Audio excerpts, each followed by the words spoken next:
Technician का is the most important कि उसमें बेनिफिशियल होता है। इसके अलावा हमने नोटिस किया जब हमने सारे क्लासेस को ऑब्जर्व, सारे क्वेश्चंस को ऑब्जर्व कर रहा था जो प्रीवियस ईयर में क्वेश्चन आए हैं, उसमें हमने ऑब्जर्व किया कि सभी के सभी एग्जाम्स में इन सभी क्वेश्चंस जो है वो लगभग मोस्ट प्रोबेबली आस्केबल हो रहे हैं। तो दैट्स व्हाई ये क्लास जो है आपको सभी प्रकार के medical as well as paramedical exams के लिए बेनिफिशियल है। तो सभी प्रकार के स्टूडेंट जो है इस लाइव स्ट्रीम में जुड़ सकते हैं और अपनी एग्जाम की बेटर प्रिपरेशन कर सकते हैं। आपको यदि ऑडियो एंड वीडियो दोनों विजुअल है, क्लियर है, तो आप एक बार कमेंट करके बता देंगे सबको गुड मॉर्निंग, सुप्रभात। उसके बाद हम लोग आज की क्लास जो है वो स्टार्ट करेंगे। क्लास स्टार्ट करने से पहले एक और इंपॉर्टेंट इंफॉर्मेशन दे देना चाहता हूं। अभी एक जो वैकेंसी आई है ईएसआईसी और सफदरजंग हॉस्पिटल से, बहुत बड़ी वैकेंसी है। इसके लिए ऑफर आया था लैब फाउंडेशन बैच 1.0 में। Rank plus the learning app पे सारे पैरामेडिकल क्लासेस के जो है वो प्रिपरेशन कराए जाते हैं। इसमें rank plus the learning app है, इस पे एक बैच अवेलेबल है lab foundation batch 1.0। Safdarjung hospital and ESIC में प्रिपरेशन करने वाले बच्चे यदि ज्वाइन करना चाहते हैं इस बैच को, तो इस बैच के लिए ऑफर दिया गया था, प्रोमो कोड था, और प्रोमो कोड ऑफर अवेलेबल है आपको rank plus the learning app पे। ये ऑफर दिया गया था शुरू में केवल 100 स्टूडेंट के लिए, लेकिन इतने सारे स्टूडेंट को ज्वाइन करना था कि वो 100 स्टूडेंट का डेटा जो है वो लगभग आपको कंप्लीट हो गया 5 से 6 घंटों में। अब फिर भी स्टूडेंट के इतने सारे मैसेजेस और मेल आ रहे थे कि सर प्लीज हमें ज्वाइन करने दो। देखो ऑफर जो है वो आपको जो सफदरजंग हॉस्पिटल के लिए था वो SJH 500 प्रोमो कोड है, और ईएसआईसी के लिए जो है वो ESIC 500 प्रोमो कोड है। ये दो प्रोमो कोड दिए गए थे, अगर इनको अप्लाई करोगे तो 500 का ऑफ हो जाता है। अब स्टूडेंट के लिए 500 ऑफ, अगर 500 भी बच रहा है तो बहुत कुछ है ना। देखिए जिनके पास पैसे उनके लिए तो कुछ नहीं है, लेकिन जो मैं स्टूडेंट लाइफ से गुजर चुका हूं तो मुझे ये बात पता है 500 भी बचता है तो एक हफ्ते की सब्जी हो जाती है हमारी बैचलर लाइफ में, है ना जी सर। तो ये ऑफ चूंकि अब बच्चे इतना रिक्वेस्ट करने लगे तो फिर उनको थोड़ा और एक्सटेंड कर दिया गया इस ऑफर को। 9 अक्टूबर तक जो है ये ऑफर को कर दिया गया। आज 8 है, 8-9 यानी कल तक जो है, कल 12 बजे रात तक ये ऑफर एग्जिस्ट करेगा। तो जो बच्चे भी इस कोर्स को ज्वाइन करना चाहते हैं अपना प्रिपरेशन के लिए, तो ये प्रोमो कोड अप्लाई करके आप जल्दी क्लास ज्वाइन कर लेंगे, क्योंकि बाद में फिर 9 अक्टूबर के बाद जो है ये ऑफर बंद हो जाएगा, तो फिर आपको फुल फी लग जाएगा, यानी वो 500 की जो बचत है वो भी नहीं होगी। ठीक है सर, होप सो ये जानकारी आप तक पहुंच चुकी होगी। अब जितने सारे भी स्टूडेंट कनेक्ट हुए हैं इन सबको सर जी गुड मॉर्निंग, सबको राम राम। जितने भी कनेक्ट हुए हैं सबको सुप्रभात, और बहुत अच्छा लगा कि आप लोग समय निकाल के एटलीस्ट यहाँ तक आए हैं। जी क्लियर है, आज का क्लास स्टार्ट करते हैं जी। चलो जी सर, चलो ऑल राइट। क्लास स्टार्ट में फर्स्ट क्वेश्चन देखते हैं। क्वेश्चन नंबर फर्स्ट जो है वो आपके स्क्रीन पे है, सामने है। क्वेश्चन कहता है कि the study of teeth in human anatomy is known as. Human anatomy में अगर टीथ की स्टडी किया जाए तो इसको क्या कहेंगे? ऑप्शन दिया गया है ओडोंटोलॉजी, ऑप्शन नंबर ए जो है the science of the medical which deals the study of the human teeth is known as the odontology. Human anatomy में या मेडिकल साइंस में जो टीथ की स्टडी की जाती है, इस स्टडी को हम लोग बोलते हैं ओडोंटोलॉजी। तो इस क्वेश्चन का करेक्ट आंसर हो जाएगा ऑप्शन नंबर ए।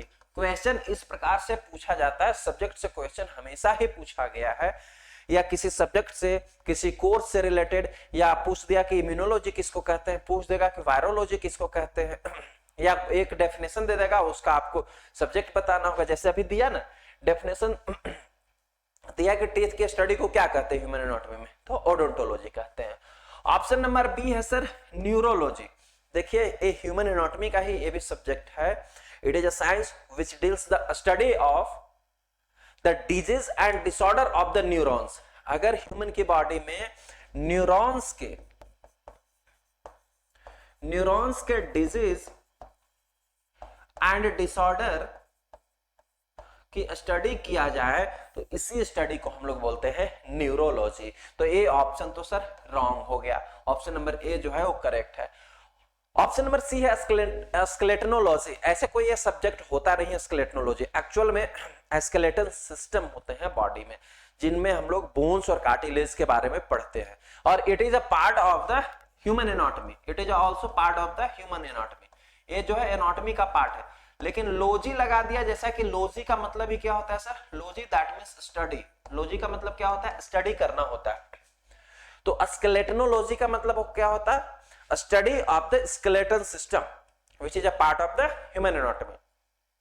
स्केलेटन की स्टडी की जाए उसी को स्केलेटनोलॉजी कहेंगे।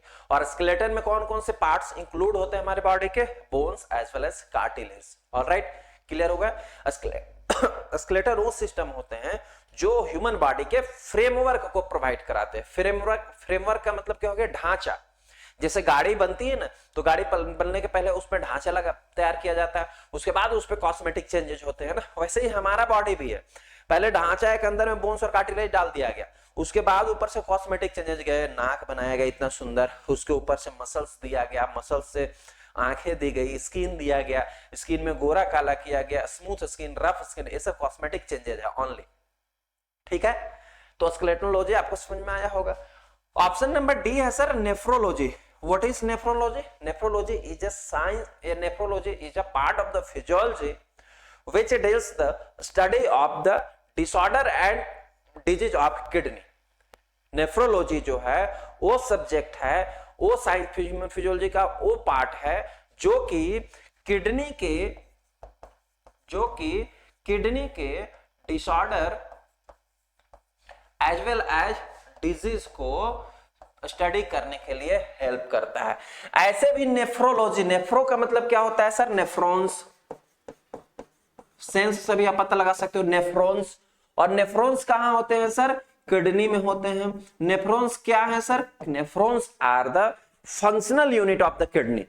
कभी आपसे कोई पूछ सकता है, पूछ क्या क्वेश्चन ऐसा एग्जाम में पूछ देता है, what are the functional unit of the kidney? तो किडनी के जो फंक्शनल यूनिट होते हैं वो नेफ्रॉन होते हैं।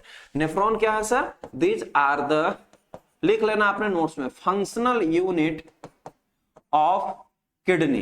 किसके फंक्शनल यूनिट है? किडनी का। ठीक है, यानी किडनी में काम क्या होता है? फिल्टरेशन का।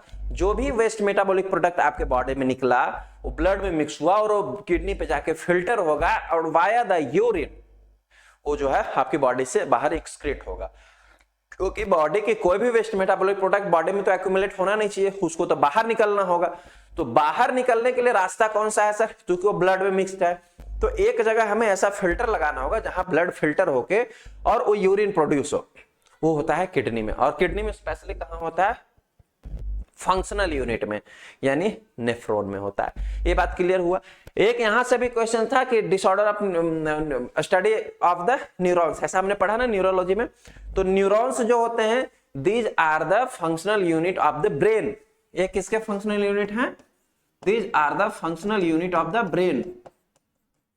Brain functional unit, functional unit यानी ब्रेन के फंक्शनल यूनिट को हम लोग क्या बोलते हैं? न्यूरॉन्स बोलते हैं। ऐसा क्वेश्चंस आपसे मल्टीपल टाइप से घुमा फिरा के पूछ देता है। क्लियर हुआ सर? ये क्वेश्चंस आगे बढ़ा जाए।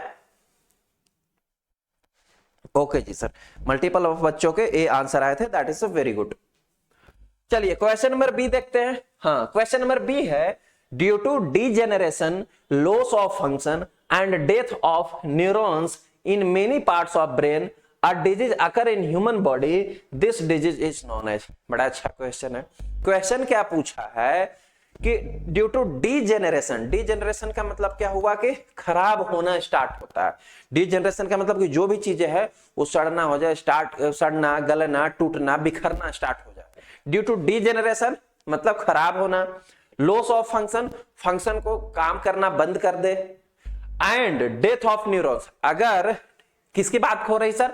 न्यूरॉन्स की हो रही। Neurons in many parts of the brain, brain के बहुत सारे पार्ट्स में न्यूरॉन्स अगर डीजनरेट होना स्टार्ट हो जाए, काम करना बंद कर दे या उनका डेथ होना स्टार्ट हो जाए, तब एक डिजीज हो जाता है ह्यूमन बॉडी में। उस डिजीज को क्या कहते हैं यही पूछा है कि अगर न्यूरॉन्स का डिजेनरेशन हो जाए, लॉस ऑफ फंक्शन हो जाए या डेथ होना स्टार्ट हो जाए तो एक डिजीज क्रिएट हो जाएगा ह्यूमन में, ह्यूमन के ब्रेन में। उस डिजीज को क्या कहेंगे? क्वेश्चन यही पूछा है। ऑप्शन देखते हैं सर। ऑप्शन में 4 डिजीज दिया गया है और चारों डिजीज जो है वो ह्यूमंस के ब्रेन से रिलेट करते हैं। तो ह्यूमंस के ब्रेन से रिलेट करते हैं। इन चारों के बारे में पढ़ लेते हैं, जान लेते हैं, फिर क्लियर कट हो जाएगा कि इसका करेक्ट आंसर क्या है। ऑप्शन नंबर ए दिया गया डिमेंटिया। एक्चुअल में चारों के चारों जो है वो ह्यूमन के ब्रेन से है, न्यूरॉन से है, नर्व से है, as well as brain loss से ही है, मेमोरी लॉस से ही है। डिमेंटिया का मतलब क्या होता है सर? डिमेंटिया का मतलब होता है loss of cognitive function of the brain. इसका मतलब क्या होता है sir? Loss of cognitive function of brain. Brain का अगर कॉग्निटिव फंक्शन की कमी होने लगे, कॉग्निटिव फंक्शन मतलब क्या होता है? संज्ञानात्मक क्रियाएं, हिंदी अगर बोले तो संज्ञानात्मक क्रियाएं का मतलब क्या है? जिसको आप प्रतिदिन संज्ञान में लेते हो, उसी को बोलते हैं संज्ञानात्मक। जैसे हम मॉर्निंग में जगे, ठीक है, मॉर्निंग में आज मैं सुबह जगा, सुबह जगने के बाद मैं फ्रेश हुआ, फ्रेश होने के बाद मैं एक्सरसाइज किया, एक्सरसाइज करने के बाद मैंने ब्रश किया, ब्रश करने के बाद मुझे याद था कि 7:30 बजे मुझे ऑफिस आना है, क्योंकि 8 बजे से मेरा क्लास है ना। फिर मैंने ऑफिस आने के लिए स्कूटी की चाबी निकाली, स्कूटी पे बैठा, हेलमेट लगाया, हेलमेट लगा के ऑफिस आया। इतने सारे मैंने फंक्शन किया ना। तो इनमें संज्ञानात्मक क्रियाएं कितनी कितनी थी कि सुबह मुझे फ्रेश होना है, मुझे याद होना चाहिए, या मुझे फील होना चाहिए कि मुझे फ्रेश होना है, सुबह मुझे याद होना चाहिए कि मुझे एक्सरसाइज करनी है, सुबह मुझे याद रखना था क्योंकि शेड्यूल तो कल फिक्स हुआ था, तो आज मुझे सुबह 8 बजे क्लास है तो मुझे जाना, ये सब याद रखना है, संज्ञानात्मक क्रिया है। अगर आपका ब्रेन ये सब करना भूल जाए, जैसे आज मैंने एक शेड्यूल तय किया कि कल मेरा 8 बजे मीटिंग है किसी से, और कल मेरे को भूल गया, मैं संडे में सोया पड़ा, इसका मतलब आपको जो है डिमेंटिया हुआ है। मुझे सुबह सुबह उठ के ब्रश करना होता है, उसके बाद ही नाश्ता करना होता है, संज्ञानात्मक क्रिया है, और आप रोज ब्रश करना भूल जा रहे हैं, आपको डिमेंटिया हुआ है। जब आप संज्ञानात्मक क्रियाएं भूल जाते हो, this is called the dementia, यह डिमेंटिया है सर। और ये होता क्यों है सर? ये होता है due to blockage in blood vessels of brain. Brain के ब्लड वेसल्स में आपको कहीं ना कहीं ब्लॉकेज हो गया है, चाहे उसमें कोई प्लग जम गया हो, या हो सकता है कहीं पे ब्लड क्लॉट हो गया हो ब्रेन के किसी ब्लड वेसल्स में, तो उसमें ब्लड सप्लाई प्रॉपर नहीं हो पा रहा है किसी पार्ट में, इसके कारण हो रहा है। तो ए तो सर पहला वाले को जस्टिफाई नहीं करता है, तो ऑप्शन नंबर ए जो हो गया वो रॉन्ग हो गया। ऑप्शन नंबर बी जो है वो है ADHD डिजीज। ADHD क्या होता है सर? इसका फुल फॉर्म होता है attention deficit hyperactivity disorder. क्या होता है सर? मैं लिख देता हूं, आप भी लिख लो, ये सब बड़ी इंपॉर्टेंट वर्ड है, आप लिखते चलो। क्या होता है? अटेंशन, ए से क्या होता है? ए से अटेंशन, डी से क्या हुआ? डेफिसिट, एच से क्या हुआ? हाइपर एक्टिविटी, डी से क्या हुआ? डिसऑर्डर। क्या इसका फुल फॉर्म हुआ sir? Attention deficit hyperactivity disorder. And A भी डिसऑर्डर जो है आपकी ब्रेन के कारण ही होता है। This disorder usually founts in the children. ये किस में होता है? ये सभी एज में हो सकता है, किसी भी एज में हो सकता है। ये किस में होता है sir? It is usually found in the children. क्यों होता है चिल्ड्रेन में ही, या इन्फेंट्स में हो सकता है? क्यों होता है? It is caused due to it is a disorder of the neurodevelopment.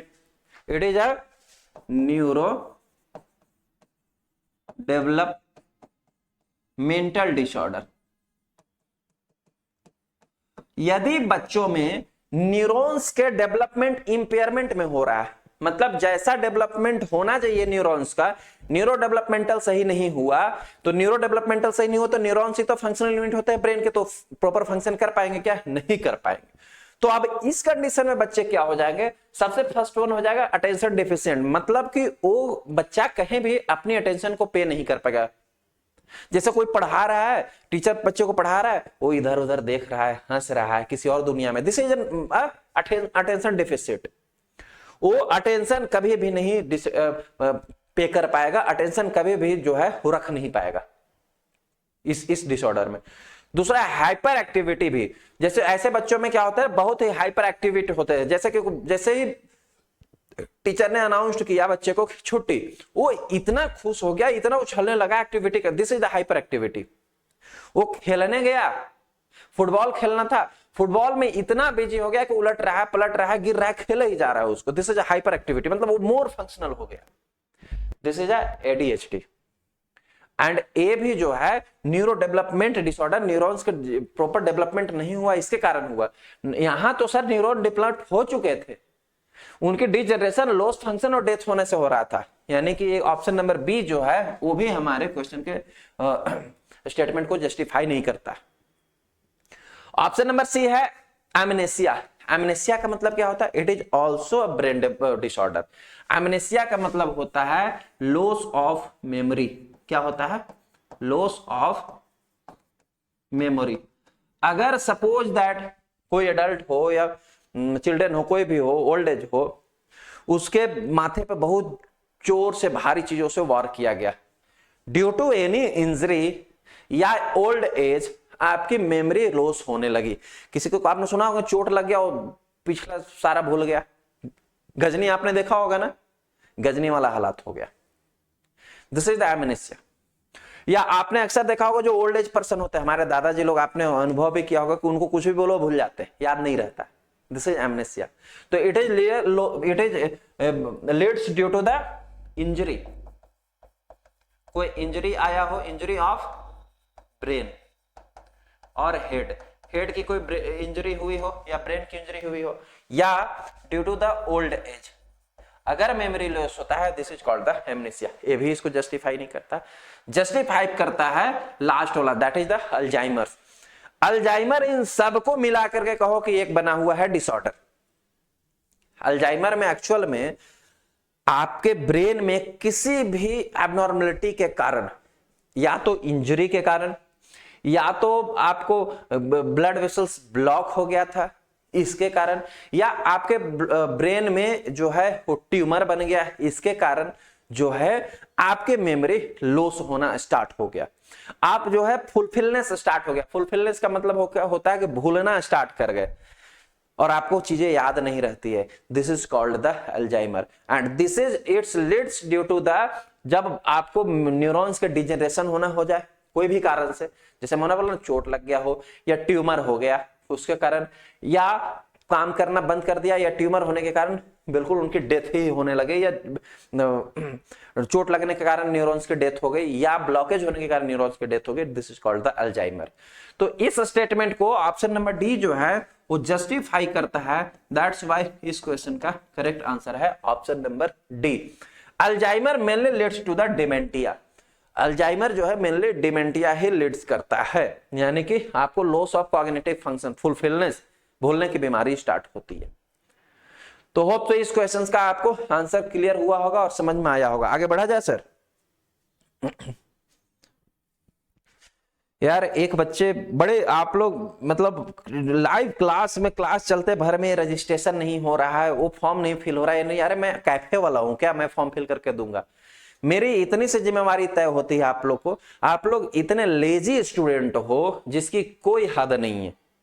मेरी केवल इतनी सी जिम्मेवारी तय होती है कि मैं एक टीचर हूं, मेरी पढ़ाना बस कार्य है। न्यूरॉन्स का केवल काम है it leads to the your neurological impairments, it leads to the your neurological function. Nephrons का इतनी काम है कि it leads to the filtration. Teacher का इतना काम होता है कि वो आपको बस पढ़ा दे वो टॉपिक। तुम्हारा फॉर्म फिल होगा कि नहीं, तुम्हें टट्टी आएगी कि नहीं, तुम्हें पेशाब आ रहा है कि नहीं, तुम्हें मोदी जी ऑफर दे रहे हैं कि नहीं, कुछ काम हो रहा है कि नहीं, फॉर्म नहीं फिल हो रहा है कि नहीं, सारा काम टीचर नहीं करेगा। हमने ये बहुत बड़ा एहसान करते हैं कि आपको ये भी बता देते हैं कि ये वैकेंसी आई, वो भी आपका काम है एक्टिव होके पता लगाने की कौन सी वैकेंसी आई है कि नहीं आई है। अब फॉर्म फिल नहीं हो रहा है, एक्सपीरियंस क्या देना है, तुम्हारी काम है यार, तुम करो, वो भी हम करें तुम्हारा। कल बोलो कल जाके एग्जाम भी दे दो सर, अगर तुम्हारी बस चले तो बैठ के आप मेरा एग्जाम भी दे दो, पास हो जाएंगे, नौकरी लग जाएगी। अरे कुछ तो एक्टिविटी लाओ यार अपने अंदर। अगर रजिस्ट्रेशन नहीं हो रहा है, फॉर्म नहीं फिल हो रहा है, इतने सारे कैफे खुले, वहां से करवा लो जाके। वहां भी नहीं हो रहा है तो टोल फ्री नंबर होगा ESIC का 70 जगह, वहां कॉल करके पूछो यार। हमने आपको जानकारी दे दी, ये कम थी क्या? वो भी काम हम आपके करें। सैकड़ों ऐसे कमेंट भरे पड़े हैं। कुछ तो अपने ऊपर जिम्मेवारी लेना सीखो आप लोग। आप लोग छोटे बच्चे थोड़े ही हो, 30-30 साल उम्र हो गई होगी, 2-2 बच्चे होंगे आपके, इतनी सी जिम्मेवारी नहीं ले रहे हो। मेरी उम्र भी 28 कंप्लीट होगा दिसंबर में। मैं तो तुम लोग से भी 2 साल छोटा लगता हूँ, और तुम लोग से 100 गुना ज्यादा जिम्मेवारी लेके काम कर रहा हूँ यार। मैं कैसा आदमी हूँ? और फिर बोलोगे हम सक्सेस नहीं हो रहे, पड़े रहोगे वो चद्दर ओढ़ के, कहां से हो जाओगे सक्सेस? कुछ तो जिम्मेवारियां लेना सीखो यार। एक चीज जान लो, बहुत कंफ्यूजन भी है ना, तो भी एक चीज जान लो, बहुत गोल्ड माइंस स्टेटमेंट बता रहा हूं। कम से कम 100 से ज्यादा कमेंट्स आए होंगे कि सर एक हॉस्पिटल में भरे, सर मैं तो क्या 5-10 में भर सकते हैं, सभी पोस्ट में भर सकते हैं क्या? डिफरेंट। अगर कॉन्फिडेंस एक पे नहीं होगा ना, तो 20 वैकेंसी में भी भर लो, नहीं होगा तुम्हारा सिलेक्शन। यदि 20 पोस्ट पे आई है वैकेंसी और 20 पे तुम अप्लाई कर दो, नहीं होगा सिलेक्शन। कॉन्फिडेंस होना चाहिए कि हमने एक में अप्लाई किया, उसी में हमारा सिलेक्शन हो जाएगा। पढ़ाई होनी चाहिए, तुम में ऐसा कुछ है नहीं 17 में अप्लाई कर दो, नहीं होगा सिलेक्शन। और दूसरा गोल्ड माइंड स्टेटमेंट बता रहा हूं, अगर इतना शौक है वैकेंसी में अप्लाई करने का कि 20 में अप्लाई करे, पैसा है तो करो।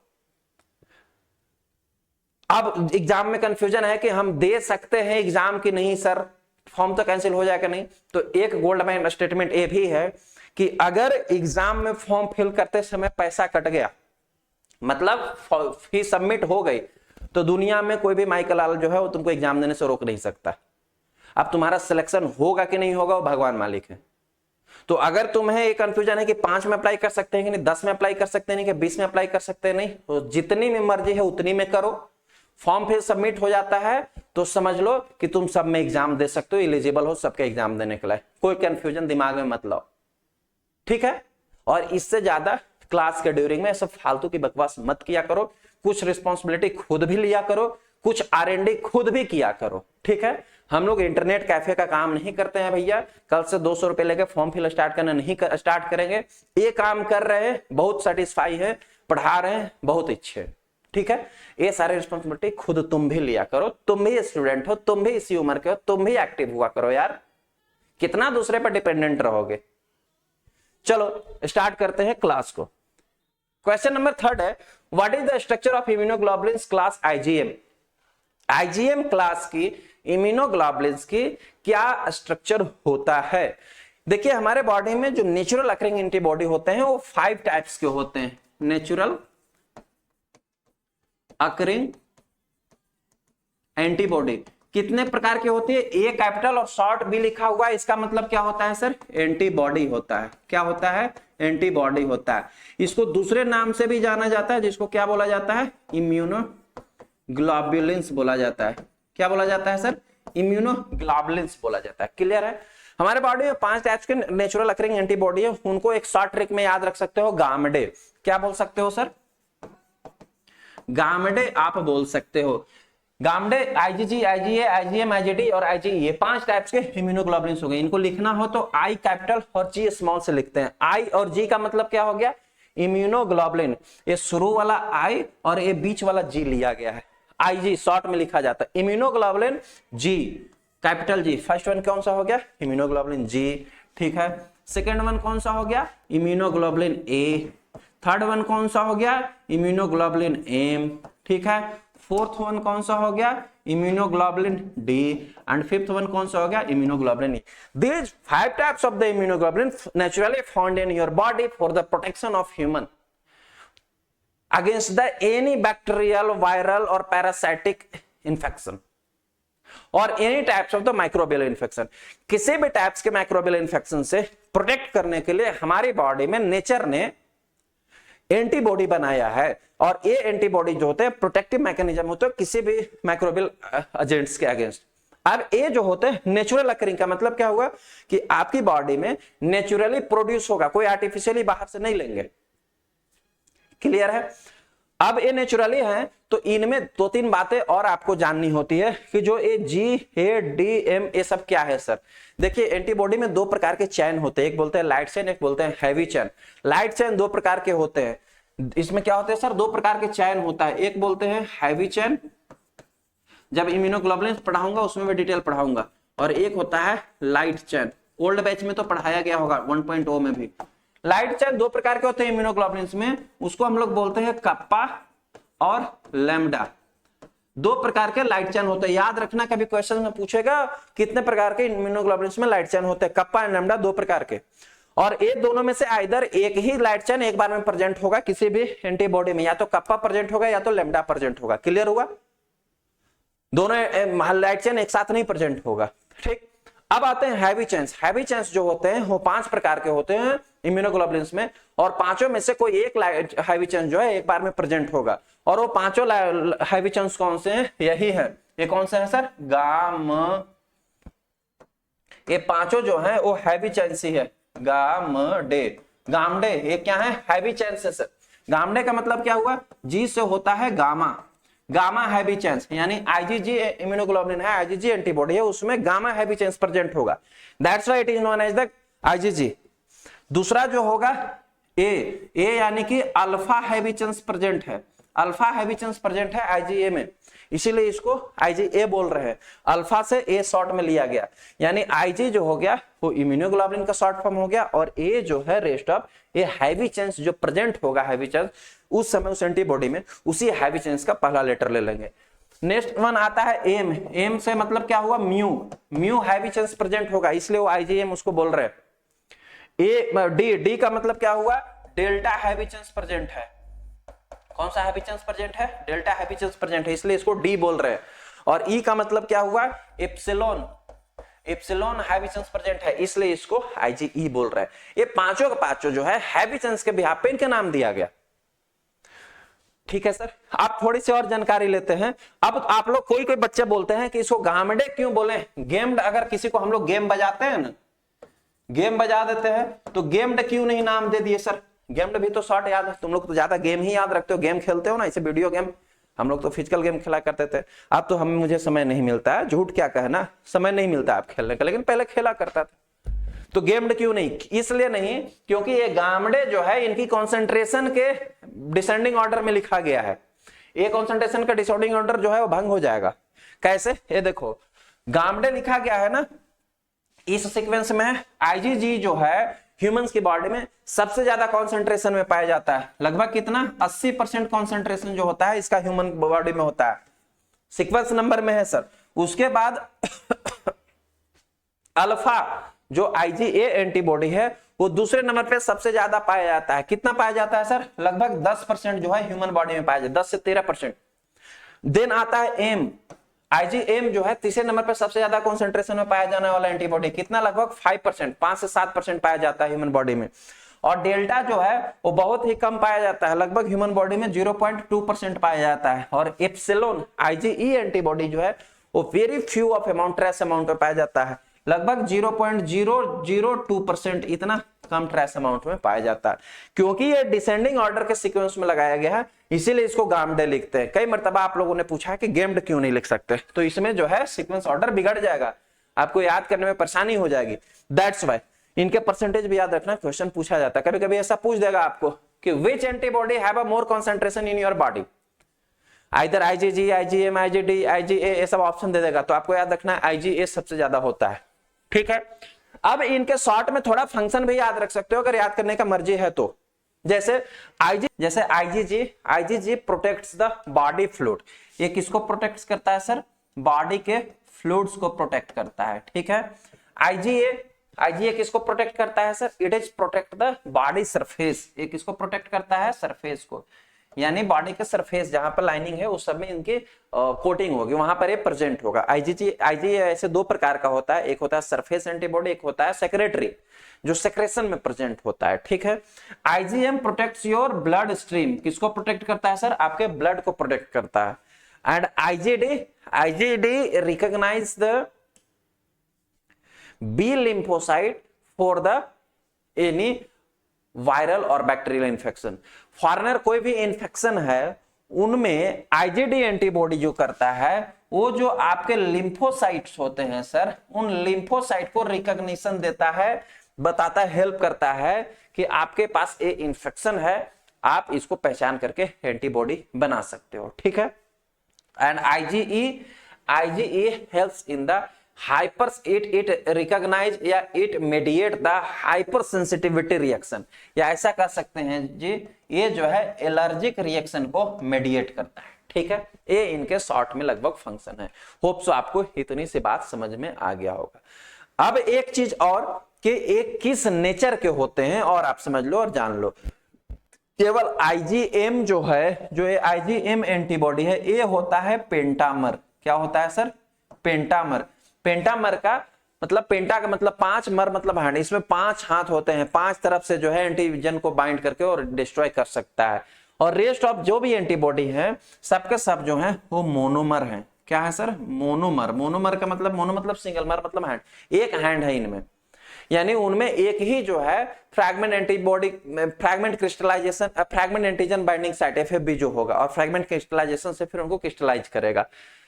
यानी रेस्ट ऑफ एंटीबॉडी मोनोमर है, और आईजीएम जो है वो पेंटामर नेचर का है, यानी उसमें 5, पेंटा मतलब 5, मोनो, डाई, ट्राई, ओक्टा, पेंटा, ऐसा आपने पढ़ा होगा ना। तो इस तरीके से जो है पेंटा मतलब 5 होता है, केमिस्ट्री में आपने पढ़ा होगा। तो यही पूछ रहा था, what is the structure of immunoglobulin class IgM. IgM class की इम्यूनोग्लोबुलिन की क्या नेचर होती है sir? It is a pentamer. That's why इस क्वेश्चन का करेक्ट आंसर होगा ऑप्शन नंबर ए, मोनोमर। रॉन्ग आंसर है।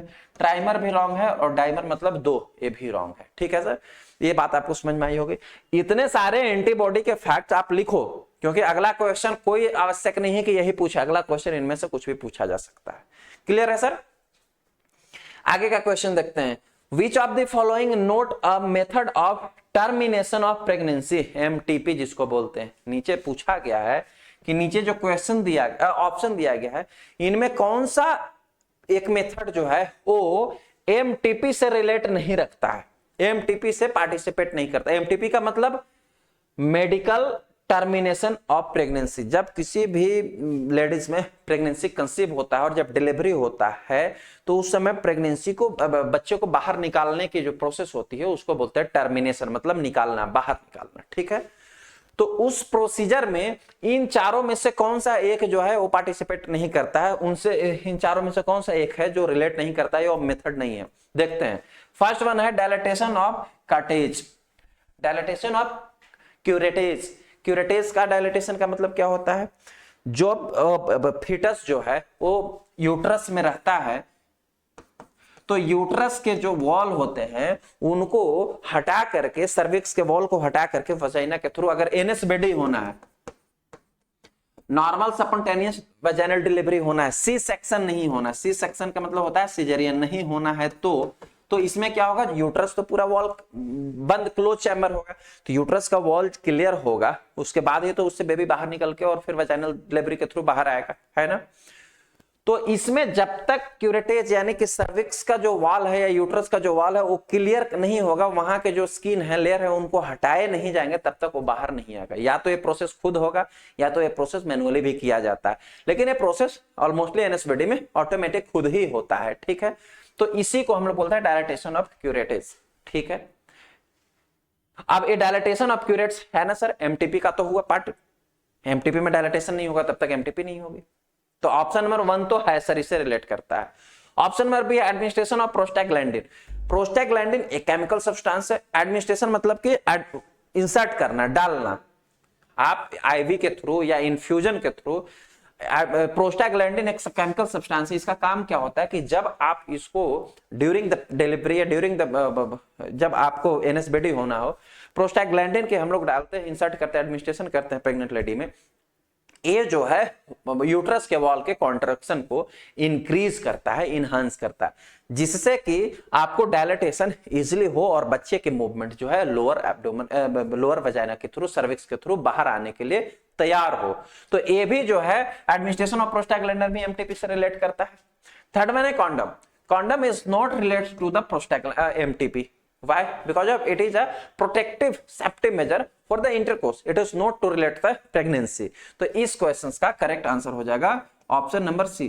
पूछ रहा है कौन रिलेट नहीं करता, which of the following is not a method of medical, which one of following is not the method of the MTP। कौन एमटीपी का मेथड नहीं है? कॉन्डम नहीं है। ऑप्शन नंबर डी है वैक्यूम एस्पिरेशन। वैक्यूम एस्पिरेशन भी MTP का method है। कभी कभी बच्चा जो है आ जाता है, समझो डायलेटेशन ऑफ कटेज भी हो गया, प्रोस्टाग्लैंडिन का एडमिनिस्ट्रेशन इंजेक्शन भी हमने दे दिया था, बच्चे की मूवमेंट भी नीचे हो गई, लेकिन अब बच्चा जो है सर्विक्स के पास फंसा हो, उससे आगे नहीं आ पा रहा है, तो उसके कंडीशन में हम लोग जो होता है 3D मूवी देखा होगा ना, 3D बोल रहे 3 इडियट मूवी देखा होगा ना आपने। लास्ट में जो आमिर खान क्या करता है, वो मैनुअल वैक्यूम बनाता है, उसके प्रेशर उतना नहीं होता है जितना वैक्यूम वो गाड़ी वाड़ी साफ करने वाला होता है, उस वैक्यूम इतना नहीं, बहुत ही हल्का प्रेशर, इतना प्रेशर जो यूट्रस के वॉल को सह पाए, वरना फिर वो लेडी ही मर जाएगी। तो इसी को हम लोग बोलते हैं वैक्यूम एस्पिरेशन, वैक्यूम से एस्पिरेट करते हैं, अपनी ओर खींचते हैं। It is also a method of the MTP. तो ये तीनों के तीनों जो है एमटीपी का मेथड है। ऑप्शन नंबर सी कॉन्डम जो है एमटीपी का मेथड नहीं है, इसलिए इस क्वेश्चन का करेक्ट आंसर हो गया option C. These are the logical question जो आपको समझना और जानना पड़ेगा, सोचना पड़ेगा, तब क्वेश्चन सॉल्व होगा। क्लियर है सर? क्वेश्चन नंबर 5 देखते हैं, what is the size of pronormoblast. एक क्वेश्चन एरिथ्रोपोसिस से पूछा गया है और क्वेश्चन पूछ रहा है कि प्रोनॉर्मोब्लास्ट का साइज क्या होता है। एरिथ्रोपोसिस में लगभग ये 6 स्टेप होते हैं sir. Pro erythroblast, early normoblast, intermediate normoblast, late normoblast, as well as reticulocyte and last में होता है मैच्योर आरबीसी। अब बोलोगे एरिथ्रोपोसिस के सारे स्टेप्स वहां बताया गया है, आप बोलोगे कि सर इन 6 में कहीं भी प्रोनॉर्मोब्लास्ट नहीं है। यहां क्या पूछा है क्वेश्चन, साइज ऑफ प्रोनॉर्मोब्लास्ट। हमारे पास है क्या सर, हमारे पास जो अर्ली नॉर्मोब्लास्ट भी है, इंटरमीडिएट नॉर्मोब्लास्ट भी है, लेट नॉर्मोब्लास्ट भी, लेकिन प्रोनॉर्मोब्लास्ट नहीं है। है क्या हमारे पास, प्रो इरिथ्रोब्लास्ट। क्या है सर हमारे पास, प्रो इरिथ्रोब्लास्ट। अब यहां पर प्रो नॉर्मोब्लास्ट नहीं है तो साइज कैसे जानेंगे। जब एरिथ्रोपोसिस पढ़ा रहा था तो बताया था कि प्रो इरिथ्रोब्लास्ट की जो साइज होता है वो लगभग 21 माइक्रोमीटर होता है, ठीक है। जो प्रो अर्ली नॉर्मोब्लास्ट होता है इसका लगभग 15 माइक्रोमीटर साइज होगा। जैसे जैसे आगे बढ़ता जाएगा साइज डिक्रीज होता जाएगा। इंटरमीडिएट नॉर्मोब्लास्ट की लगभग 10 से 12 माइक्रोमीटर साइज होता है। लेट नॉर्मोब्लास्ट की लगभग 8 से 10 माइक्रोमीटर साइज होता है। रेटिकुलोसाइट की जो साइज है लगभग 7.8 to 8.0 माइक्रोमीटर होता है। और मैच्योर आरबीसी की साइज जो है लगभग 7.3 या 7.25 माइक्रोमीटर होता है, ठीक है। ए होता है इसका साइज। जैसे जैसे साइज आगे गया डिक्रीज होते गए। प्रोनॉर्मोब्लास्ट की साइज क्या होगी, है तो नहीं प्रोनॉर्मोब्लास्ट। प्रोनॉर्मोब्लास्ट का मतलब है कि नॉर्मोब्लास्ट से प्रो मतलब पहले और नॉर्मोब्लास्ट मतलब जो नॉर्मोब्लास्ट सेल है एरिथ्रोपोइसिस के, तो नॉर्मोब्लास्ट से प्रो मतलब पहले वाली साइज क्या होगी, ऐसे समझना होगा आपको। कभी कभी ऑप्शन जो है वो गलत होते हैं, कभी कभी क्वेश्चन जो है माइनर मिस्टेक्स करते हैं या आपको घुमाने के लिए ऐसा करते हैं। प्रो नॉर्मोब्लास्ट मतलब नॉर्मोब्लास्ट से पहले, प्रो दैट मींस के प्री, उसकी साइज आपको बताइए। तो यहाँ पे इस अर्ली नॉर्मोब्लास्ट, यहां से नॉर्मोब्लास्ट स्टार्ट होता है, नॉर्मोब्लास्ट से पहले वाला स्टेज कौन सा है, प्रो इरिथ्रोब्लास्ट है। यानी आपको इसमें प्रो इरिथ्रोब्लास्ट की साइज बतानी है। किसी किसी बुक में आपको pro erythroblast also called the pro normoblast, also called the pro normoblast. Clear cut sir? क्योंकि नॉर्मोब्लास्ट से पहले की ये स्टेज होती है, इसको एरिथ्रोब्लास्ट कर लो या नॉर्मोब्लास्ट कर लो, that is the same thing. तो एरिथ्रोब्लास्ट की साइज कितनी है, 21 माइक्रोमीटर। तो यहां पर आपको 21 माइक्रोमीटर कहां लिखा हुआ दिख रहा है, कहीं नहीं। ऑप्शन नंबर ए है 20 से 25, 10 से 12, 16 से 18, 12 से 14। 12 से 14 तो एकदम राउंड होगा, 16 से 18 और भी रॉन्ग होगा, 10 से 12 भी रॉन्ग होगा, क्योंकि 21 के राउंड नहीं है। 21 का मतलब एवरेज। देखिए जब भी रेफरेंस रेंज की क्वेश्चन पूछी जाएगी तो थोड़ा कंफ्यूजन होता है, उसमें लॉजिकल आंसर ढूंढना होता है आपको। 21 माइक्रोमीटर 20 से 25 के बीच में ही तो आएगा। अब ऐसा है मैंने 21 माइक्रोमीटर कहा या किसी बुक ने बता दिया, दैट मींस नोट, क्योंकि किसी और बॉडी में देखेंगे, किसी इंडिविजुअल में देखेंगे तो 22 माइक्रोमीटर भी दिख सकता है, 20 माइक्रोमीटर भी दिख सकता है ना, इसी के अराउंड दिखेगा।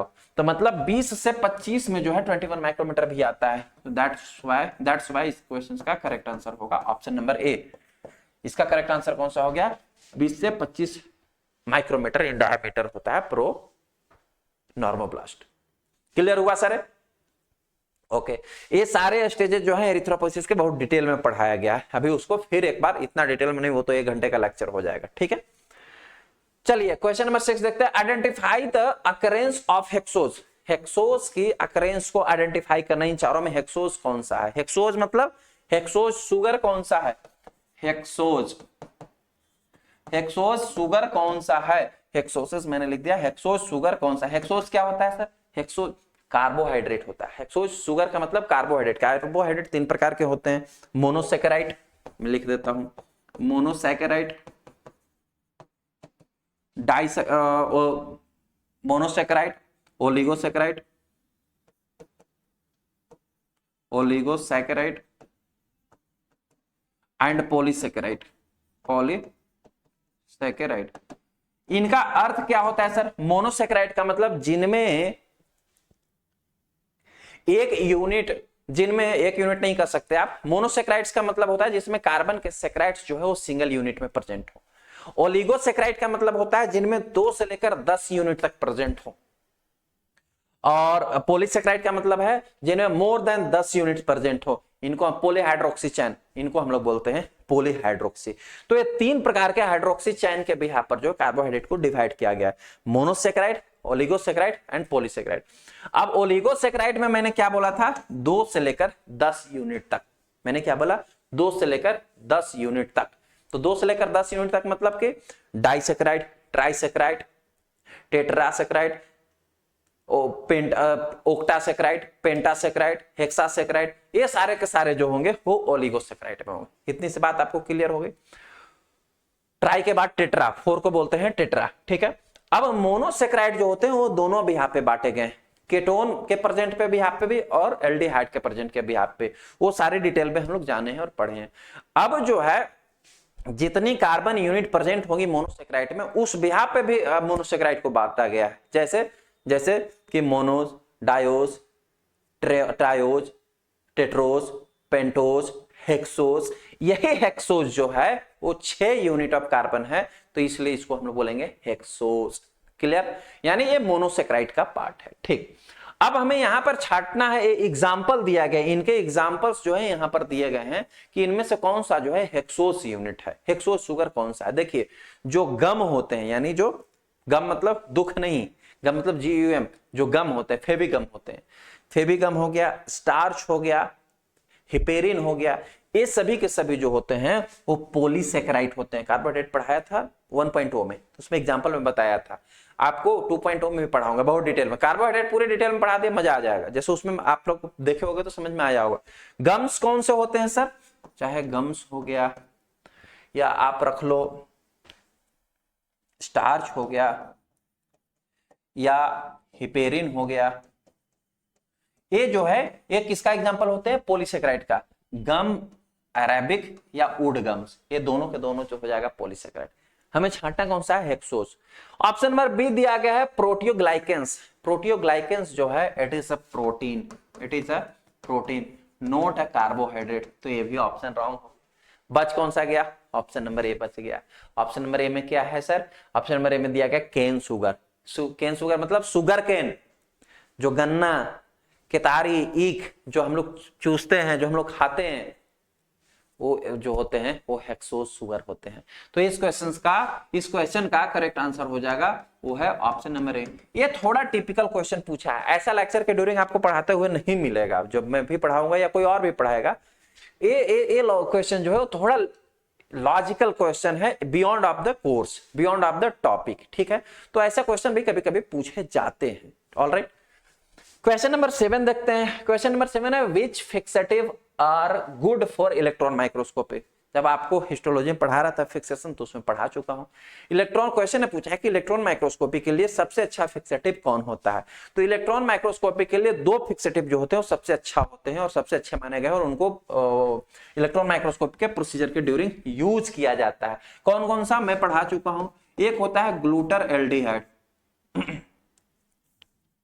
एक होता है ग्लूटर एल्डिहाइड, ठीक है, और दूसरा होता है ऑस्मियम टेट्राऑक्साइड, जो ऑप्शन नंबर बी में दिया गया। क्या होता है? Osmium tetra oxide. आपने लैब फाउंडेशन 2.0 में यदि देखा होगा हिस्टोलॉजी की क्लास फिक्सेशन की, तो उसमें मैं डिटेल में पढ़ाया हूं। Glutaraldehyde and osmium tetroxide both are used for the electron microscopy. किसके लिए यूज किया जाता है सर? इलेक्ट्रॉन माइक्रोस्कोपी के लिए यूज किया जाता है। और इनकी एक स्पेसिफिकेशन होता है इलेक्ट्रॉन माइक्रोस्कोपी में, उस बात को याद रखना है कैसे या कितने कॉन्सेंट्रेशन पे, कितने घंटे के लिए, कितने आवर के लिए इनको यूज किया जाता है, कितने टेम्परेचर पे यूज किया, कितने सेंटीग्रेड टेम्परेचर पे यूज किया जाता है, उसको याद रखना है। इनकी कॉन्सेंट्रेशन होती है 4%, 4 डिग्री सेल्सियस पे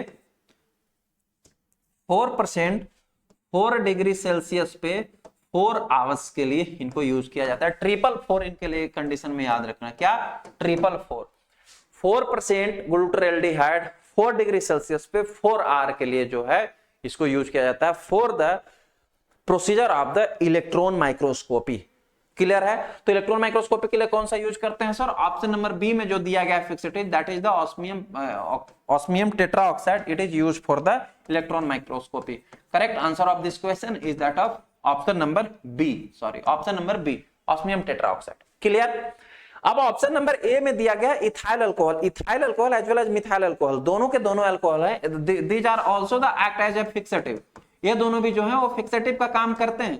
लेकिन these are ethyl and methyl both are not used in the histopathology, histo में ये जो है टिश्यू फिक्सेशन के लिए नहीं यूज किए जाते, ये सेलुलर मॉर्फोलॉजी के फिक्सेशन के लिए, जैसे कोआगुलेटिव स्टडी करना होता है तब मेनली जो है इथाइल अल्कोहल फिक्सेटिव के रूप में साइटोलॉजी में यूज किया जाता है। किसमें सर?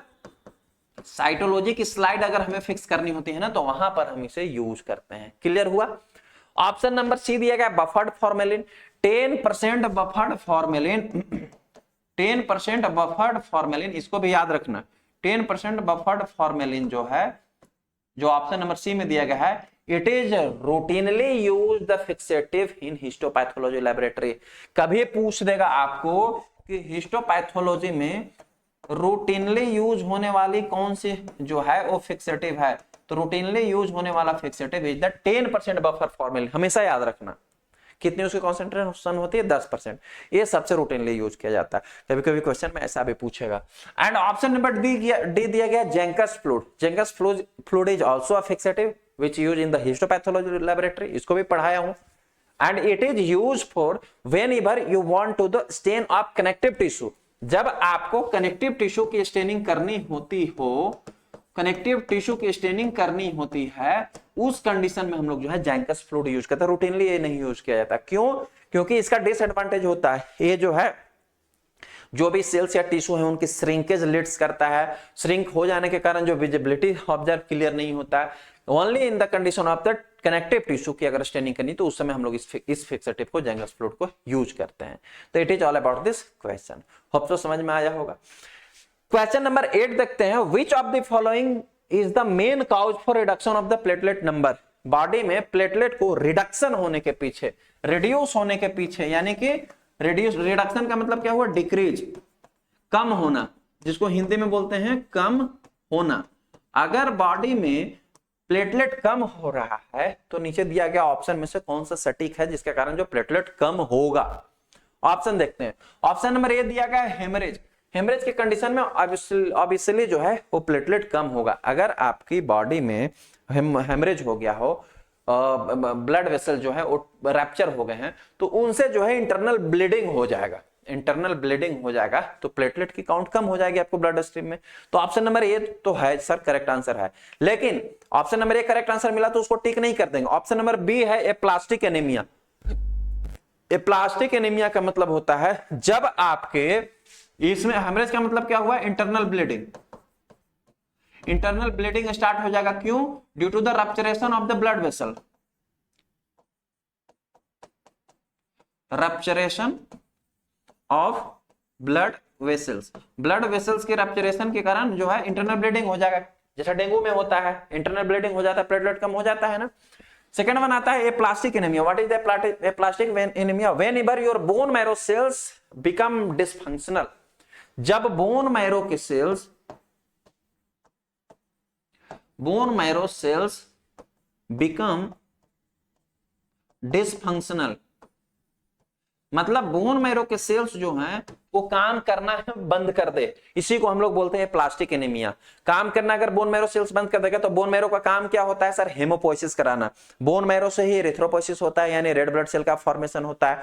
बोन मैरो से ल्यूकोपोइसिस होता है, मतलब कि व्हाइट ब्लड सेल का फॉर्मेशन होता है। बोन मैरो से ही जो है वो थ्रोम्बोपोइसिस भी होता है, थ्रोम्बोपोइसिस भी होता है। थ्रोम्बोपोइसिस का मतलब क्या है? फॉर्मेशन ऑफ प्लेटलेट, प्लेटलेट्स, यानी प्लेटलेट्स भी जो है वो बोन मैरो से ही बनता है। प्लेटलेट्स का भी formation,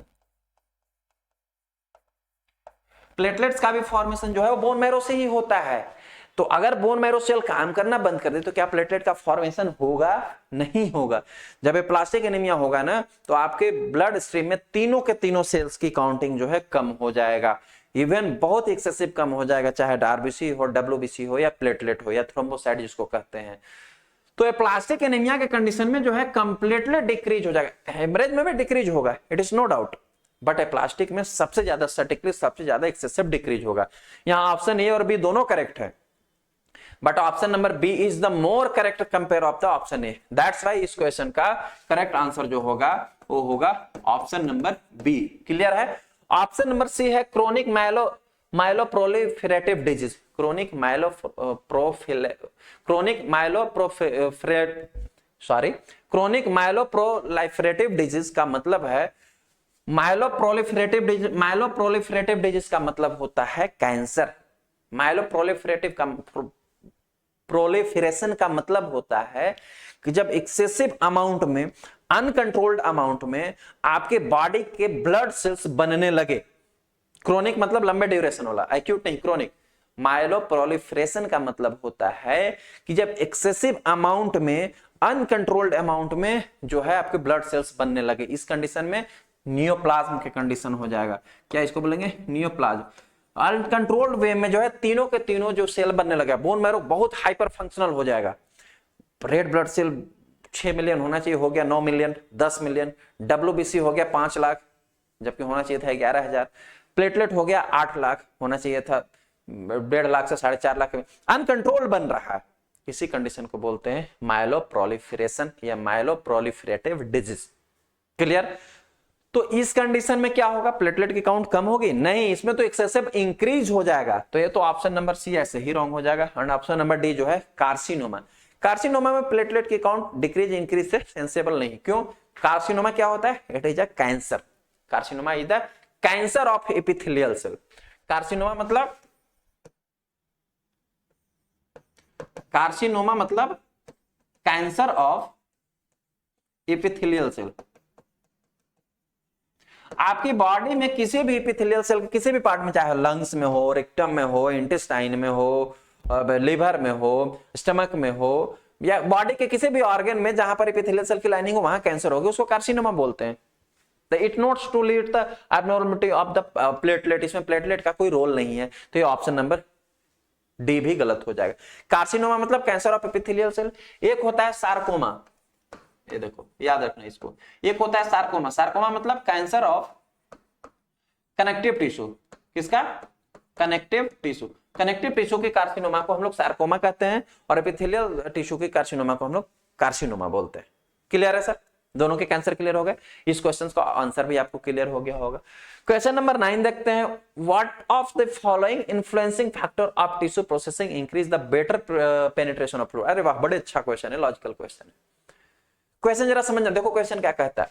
what of the following influencing factor of tissue processing. नीचे में जो कुछ ऑप्शन दिए गए हैं, इनमें से कौन सा ऐसा ऑप्शन है जो ऐसा फैक्टर है जो कि टिश्यू प्रोसेसिंग को इन्फ्लुएंस करेगा।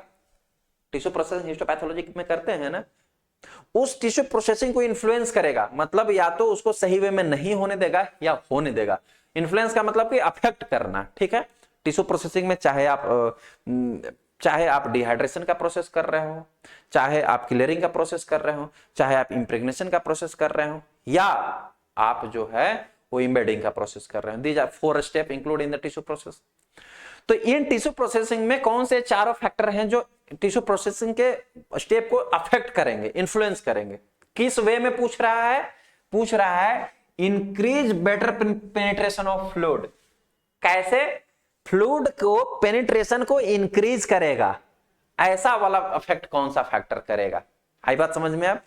तो फ्लूइड की पेनिट्रेशन का मतलब क्या है? जैसे डिहाइड्रेशन हम कर रहे हैं तो अल्कोहल की पेनिट्रेशन को इंक्रीज करे, क्लियरिंग कर रहे हैं तो जाइलिन की पेनिट्रेशन को इंक्रीज करे अंदर में, टिश्यू के अंदर, है ना जी सर? या हम इंप्रेग्नेशन कर रहे हैं तो फिर अगेन जो है वो आपको वैक्स की पेनिट्रेशन को इंक्रीज करे। एम्बेडिंग कर रहे हैं तो एम्बेडिंग तो ब्लॉक बनाते हैं। इन तीन में जो है फ्लूइड की पेनिट्रेशन होती है। इसको इंक्रीज कौन सा स्टेप कर सकता है? देखते हैं। फर्स्ट वन है एजिटेशन, रॉन्ग है। एजिटेशन का मतलब शेक करना, हिलाना। जैसे हम एक डब्बे में ले लो अल्कोहल, अल्कोहल जिसमें हमें डिहाइड्रेशन करना है, टिश्यू को डाले और खूब हिला रहे हैं, उससे ज्यादा पेनिट्रेट होगा क्या? नहीं होगा। उससे कैसे पेनिट्रेट होगा? पेनिट्रेशन तो और अनडिस्टर्बली रखेंगे तब होगा। ऑप्शन नंबर ए गलत है। ऑप्शन नंबर बी है हीट, हीट करेक्ट आंसर है। अगर हम थोड़ा सा टेम्परेचर इंक्रीज कर दें, जब भी, इसलिए मैं कहता हूँ टिश्यू प्रोसेसिंग तो जो है ना वो 37 डिग्री सेल्सियस पे एटलीस्ट, ये सभी स्टेप जो है टिश्यू प्रोसेसिंग में 37 डिग्री सेल्सियस पे करते हैं। 2.0 में भी पढ़ाया हूं। क्यों? क्योंकि बॉडी टेम्परेचर में 37 डिग्री मतलब हीट होता है। अगर वो हीट रहेगा ना तो फ्लूइड का पेनिट्रेशन बेटर वे में होगा टिश्यू के अंदर, जिसके कारण जो है आपको क्लियरिंग अच्छा होगा, डिहाइड्रेशन अच्छा होगा, इंप्रेग्नेशन अच्छा होगा।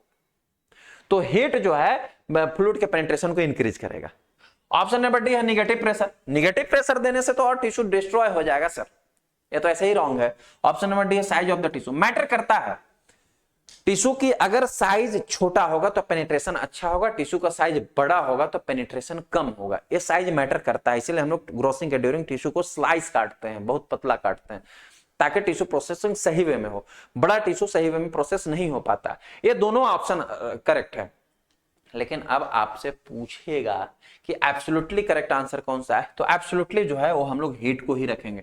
Size of the tissue is the confirmatory, matter करता है, लेकिन हीट करेंगे ना तो फ्लूइड पेनिट्रेशन है ना और जल्दी होगा पेनिट्रेशन। ठीक है, तो इस क्वेश्चन का करेक्ट आंसर हो जाएगा वो है ऑप्शन नंबर बी। देखा आपने, एग्जाम्स में एब्सोल्युटली करेक्ट आंसर छांटोगे उसी का नंबर मिलेगा। अगर हम यहां कर देते तो ये गलत हो जाए। हालांकि ये भी ऑप्शन सही है, लेकिन ऑप्शन करेक्ट जो है एब्सोल्युटली करेक्ट है वो हिट है। ठीक है, क्वेश्चन नंबर 10 है what does combines with calcium thereby preventing the conversion of prothrombin to thrombin and coagulation does not occur. ये जो है ना, एक नीचे में जो है वो 4 एंटीकोगुलेंट के नाम दिया गया है, इनमें से एक एंटीकोगुलेंट का जो है डेफिनेशन लिख दिया है क्वेश्चन में। क्वेश्चन क्या पूछता है, what does calcium combines with calcium. कोई एंटीकोगुलेंट जो है, या कोई भी जो है, एंटीकोगुलेंट ही बोले, कोई भी जो है कैल्शियम से बाइंड कर लेता है तो क्या होता है, जब thereby preventing the conversion of prothrombin to thrombin, thrombin से थ्रोम्बिन को कन्वर्ट नहीं होने दे, और इस स्टेप में जो है कैल्शियम से बाइंड कर गया हो कोई सब्सटेंस, तो इस सब्सटेंस को जो है क्या कहेंगे, जो यूजुअली कोगुलेशन नहीं होने देगा। प्रोथ्रोम्बिन से थ्रोम्बिन बनता, फिर फाइब्रिनोजन से फाइब्रिन बनता, फाइब्रिन थ्रेड बन जाता तो क्लोट बन जाता, फिर तो कोगुलेशन हो ही जाता। तो स्टेप में 3 जो पहले वाले जो कॉमन पाथवे में 3 पाथवे होता है ना, intrinsic, extrinsic and common pathway. Blood coagulation में 3 पाथवे होते हैं।